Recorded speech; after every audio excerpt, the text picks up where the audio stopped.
G'day, this is Captainoob, and this is a Cryo Minigun. If I was to explain this weapon in one sentence, I would call it some sort of hybrid between a cryolator and a minigun. As such, it fires off a short stream of highly damaging liquid nitrogen at your enemies. It has a sort of rotary barrel system here, which you can sort of see in this design. It's got the same sounds for the motors and barrels firing, spinning, as the standard minigun, but the firing sounds, of course, are going to be that of the cryolator, which makes a lot of sense. This thing is powered by fusion cores, so they're using a vanilla ammo source that won't be super rare if it were to use cryo cells, for example. And this thing does a lot of Skyrim frost damage. It's almost 200 Skyrim frost damage, which by vanilla means is irresistible to any forms of vanilla armor because it's usually either ballistic or energy. So that's just a free 90 damage once we get past the 50% damage penalty that I get from playing on very high difficulty, but I'm not going to say no to that.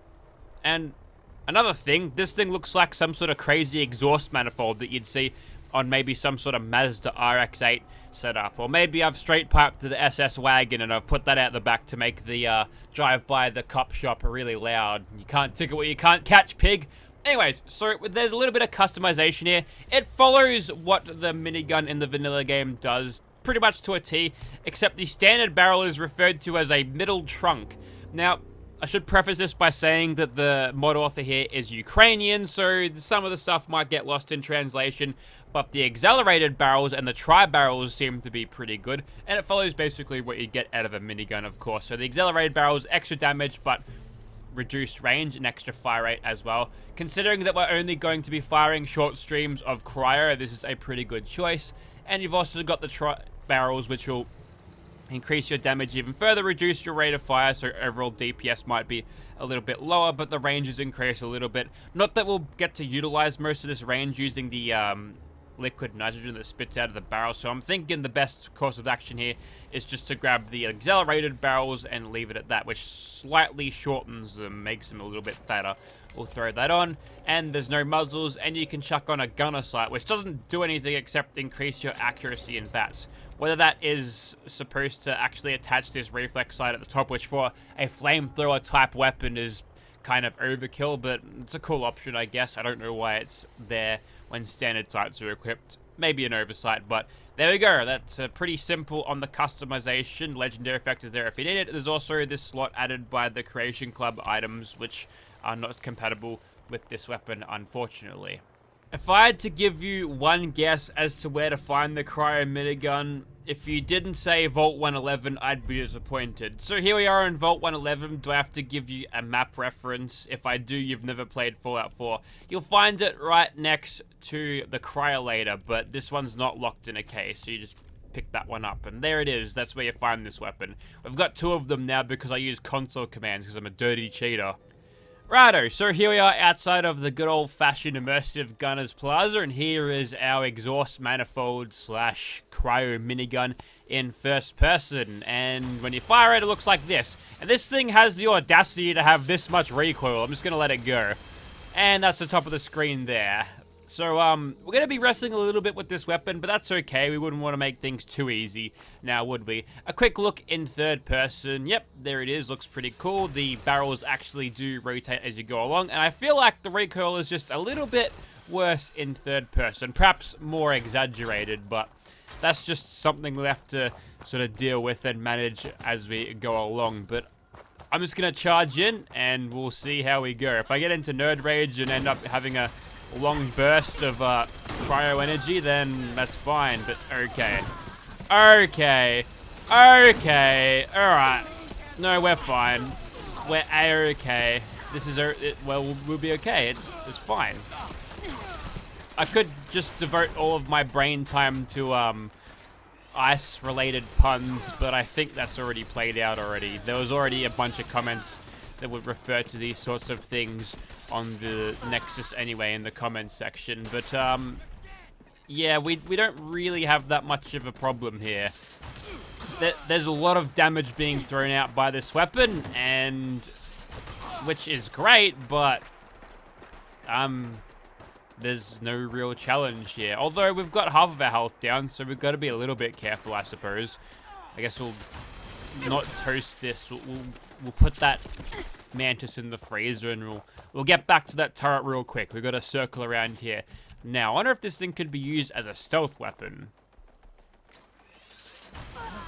Yes, but not for very long. A very brief stealth weapon, I suppose, but I don't think you need that extra damage. And before that guy gets his Gustav off, we'll just make sure he's ice cold. And actually, it probably freezes them to death before they even hit the ground.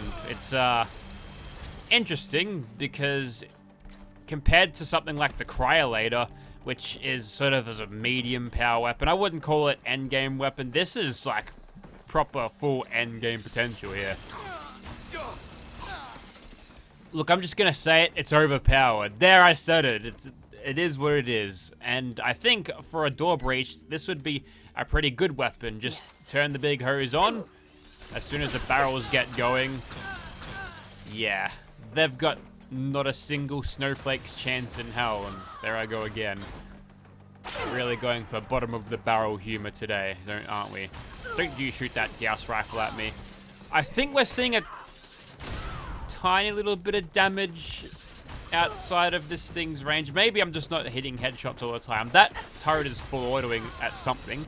I'm not really sure what, but it's starting to get on my nerves, mate, so... There we go, I fixed the problem. This weapon is so powerful that it can fix audio-related bugs, and I'll get down to those two in a second. There's a little bit of cleanup that needs to be happening here. Now, I wonder if this thing can work in Vats, because normally, weapons like this, they got a 10-round burst. I think we've found this weapon's weakness. It appears to be Vats, which... yeah, that's kind of normal for a flamer weapon. Sometimes it just don't work. They fixed that in 76 though, so that's nice. And we're a little bit low on the old health at the moment, so we'll try to... actually, we'll be alright. I think we'll get through the rest of these guys without too much incident. There we go. Okay, despite playing hyper-aggressively, we seem to have completed the Immersive Gunners Plaza very, very quickly indeed, and we are on the mend. That health bar is rising, so... that's good. Maybe a stim pack just to accelerate things. Yep, feeling better now? You bet.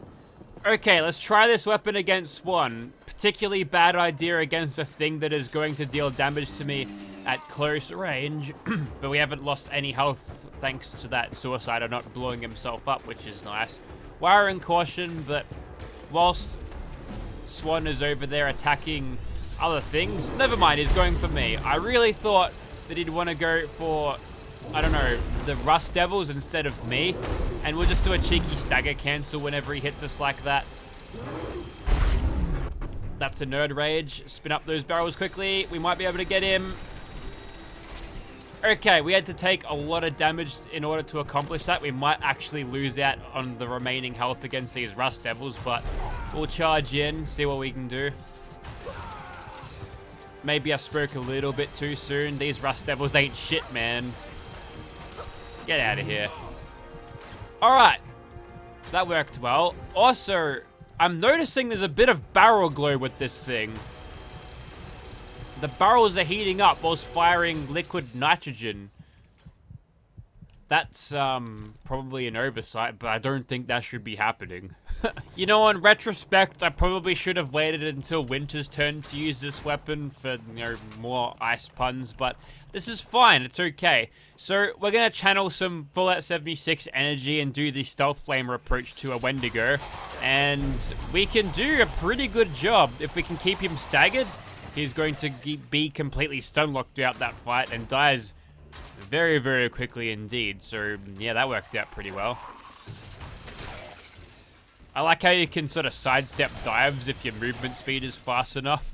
I just backpedaled that, and the two sprinters piece on the legs just helped me just completely get out of the way of that. And lastly, we'll just untoast some insects. Look, I think you get the point. This here has been the Cryo Minigun. There's a lot of weapons that this mod author has produced, but I haven't sort of gotten around to seeing much of them.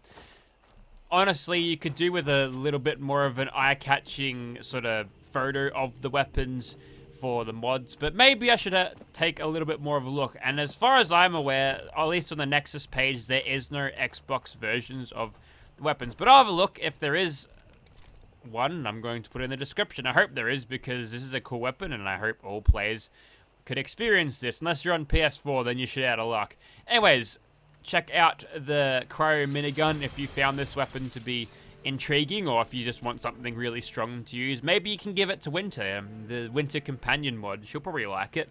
And on that note, that's it for me. Thank you very much for watching, guys.